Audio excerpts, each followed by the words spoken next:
مولانا رومی کی ایک حقائق جو موجودہ حالات پر صادق آتی ہے، فرماتے ہیں ایک شخص طوفان کی آمد کے پیش نظر ایک درخت کے نیچے پناہ لیے کھڑا تھا۔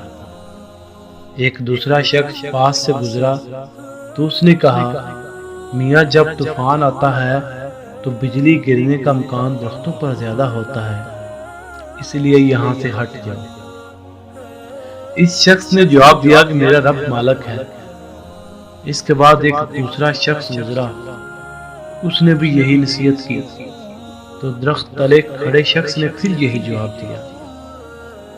آخر ایک تیسرا بندہ گزرا اور اس نے یہی کہا، اور اس آدمی کا پھر یہی جواب تھا کہ اللہ مالک ہے۔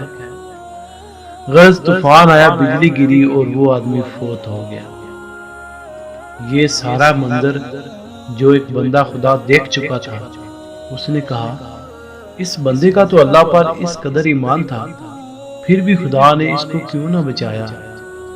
مولانا فرماتے ہیں کہ وہ 3 بندے بھی تو اللہ نے ہی بھیجے تھے کہ بچ جاؤ، مگر اس شخص نے نہ مان کر خود اپنی تباہی کی۔